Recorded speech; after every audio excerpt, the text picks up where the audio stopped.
सभी साथियों को मेरा नमस्कार। स्वागत है आप सभी का आज फिर से एक नए जनसत्ता विश्लेषण में। आज हम बात करेंगे 9 मार्च 2024 के जनसत्ता विश्लेषण की और देखते हैं कौन सी राष्ट्रीय अंतर्राष्ट्रीय खबरें हमारे लिए रहेंगी महत्वपूर्ण। जैसे कि हमने आपको पिछले आर्टिकल में बताया था वीडियो में कि कैसे आपके छात्र को वीज़ा देकर रशिया में गलत तरीके से सेना में भर्ती कराया जा रहा है। यहाँ से ये कहकर सेंड करते हैं कि आप लोग को नौकरी देंगे, मगर वहाँ जाके सेना में भर्ती करा देते हैं और यूक्रेन वॉर चल ही रहा है तो वहाँ पे मरने के लिए भेज देते हैं। तो ये धोखाधड़ी को लेकर विदेश मंत्रालय ने संज्ञान लिया है और जो भी दलाल या ब्रोकर ये सब काम कर रहे हैं उनके खिलाफ एक पॉजिटिव एक्शन लेने का भी पूरा प्रयास करा है। आगे कहते हैं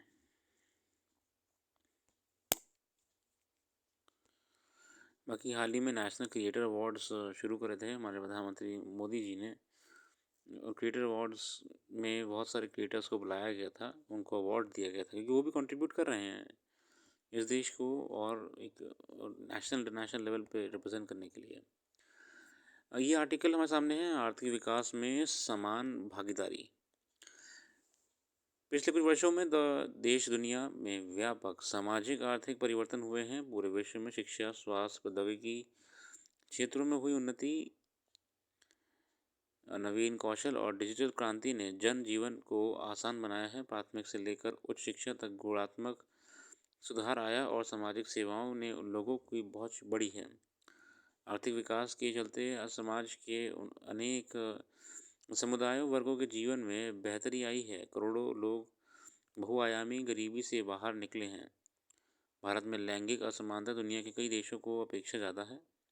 विश्व आर्थिक मंच द्वारा जारी वैश्विक लैंगिक अंतर रिपोर्ट 2023 के भारत का स्थान 146 देशों में 127 है।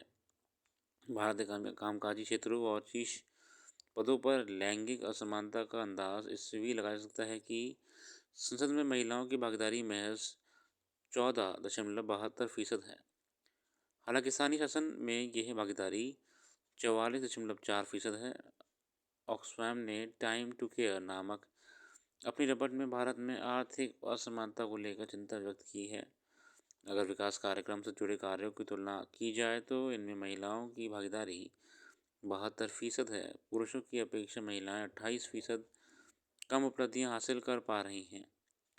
आज दुनिया भर में 15% ऐसी महिलाएं हैं जो काम करने योग्य हैं, लेकिन उनके पास अवसर उपलब्ध नहीं हैं। दुनिया भर में शीर्ष प्रशासनिक सेवाओं में महिलाओं की भागीदारी बहुत कम है। भारत में महिलाओं की स्थिति बहुत स्पष्ट नहीं है। संस्थागत क्षेत्रों में प्रबंधक पद पर उनकी भागीदारी 2012 से 22 के बीच लगभग 16% थी। कोई ऐसा क्षेत्र नहीं जहां महिलाओं की भागीदारी पुरुषों की अपेक्षा ज़्यादा हो। निजी और सार्वजनिक उपक्रमों में महिलाएं बराबरी के लिए संघर्ष कर रही हैं। भारत में कृषि क्षेत्र में रोजगार की अधिक संभावनाएं हैं, लेकिन इस क्षेत्र में महिलाएं बहुत पीछे हैं। संयुक्त राष्ट्र खाद्य एवं कृषि संगठन की जो report the status of women in agri food systems के अनुसार भारत क्लस्टर क्लियरेंस से जैसी व्यापार और उद्योग संबंधी सेवाओं में महिलाओं का हिस्सा 5% था, जबकि पुरुष का 15% था। महिलाओं के कई ऐसे काम हैं जिनका आर्थिक आकलन नहीं किया जाता। ऑक्सफैम की रिपोर्ट के अनुसार पूरे विश्व में घरेलू कार्यों में लगी महिलाएं एक वर्ष में करीब 10,000 अरब डॉलर के बराबर काम करती हैं, जिसका उन्हें वेतन भी नहीं मिलता है। मतलब देखिए वो अनअकाउंटेबल वर्क है।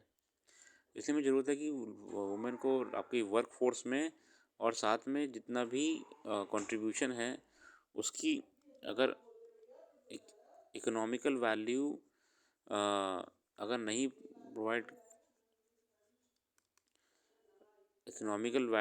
प्रोवाइड करा पा रहे हैं तो कम से कम हम इसमें उनको एक रिप्रेजेंटेशन है, एक अस्तित्व है उनका, वो तो हम कंट्रीब्यूशन में ला सकते हैं ना, है ना। चाहे वो वर्क हो या वो होम हो, महिलाओं का इन दोनों जगहों पे जो परफॉर्मेंस होता है वो पुरुषों के मुकाबले ज़्यादा ही होता है। इवन वर्क में जो डिसीजन मेकिंग देखी गई है वुमेन सीईओज की, कंपनीज ने हमेशा सराहना की है, चाहे वो मैनेजरियल वर्क क्यों ना हो। मगर इतना बढ़िया काम करने के बाद भी, इतना बढ़िया वुमेन के काम को लेकर डेडिकेशन के बाद भी उनका कंट्रीब्यूशन, उनका जो मार्केट में डिमांड है, वर्कफोर्स में डिमांड है, वो बहुत कम है। ठीक है, या तो मैटरनिटी लीव की वजह से कंपनी नहीं रखती हैं, ये महिला को रख लिया, फिर उनकी मैटरनिटी लीव आ जाती है, कभी कोई लीव आ जाती है। पुरुष होते हैं, उनसे ज़्यादा काम करा सकते हैं, लंबे लंबे समय तक काम करा सकते हैं। महिलाओं को एक टाइम के बाद घर भेजना ही पड़ेगा, ज़्यादा देर रात काम नहीं करा सकते हैं। जब कंपनीज के सामने से क्वेश्चन मार्क आता है तो क्या करते हैं, कंपनीज बोलती है चलो यार इनकी जगह मेल को ही रख लो किसी, और जो मेल व्यक्ति होगा ना, उससे ज़्यादा काम भी करवा लेंगे, साथ ही साथ में हम उससे एक लंबे समय तक आपका ये सुनिश्चित कर पाएंगे हम कि वो कंपनी के लिए और कंट्रीब्यूट करे। सिर्फ सहूलियत के नाम पे महिलाओं को कम प्रेफर करा जाता है मेल्स के मुकाबले, क्योंकि महिलाओं की परफॉर्मेंस और थिंकिंग एबिलिटीज़, मेंटल हेल्थ पुरुषों के मुकाबले बहुत ज़्यादा अच्छी होती है। चलिए, चंदे का फंदा ये बेसिकली इलेक्टोरल बॉन्ड को लेकर ही है, जो हाल ही में सुप्रीम कोर्ट द्वारा आदेश दिया गया था कि इलेक्टोरल बॉन्ड्स को समय रहते ये बताया जाए कोर्ट को कि किसने कितना चंदा दिया है इलेक्टोरल बॉन्ड के माध्यम से।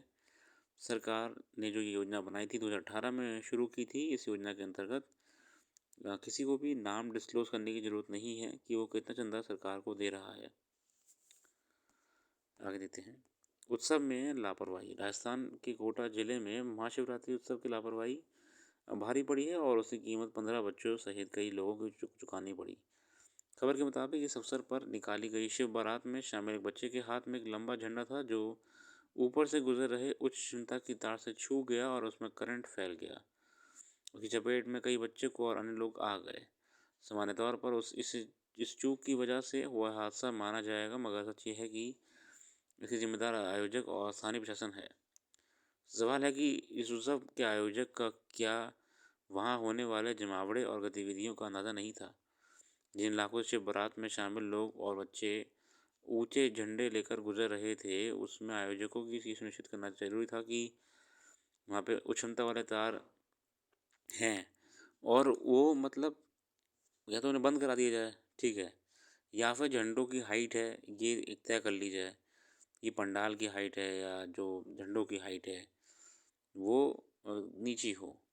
मतलब ये देखिए, आप इसे एक्सीडेंट नहीं कह सकते। ये एक्सीडेंट कैसे हो गया, ये तो एक सुनियोजित हो गया ना।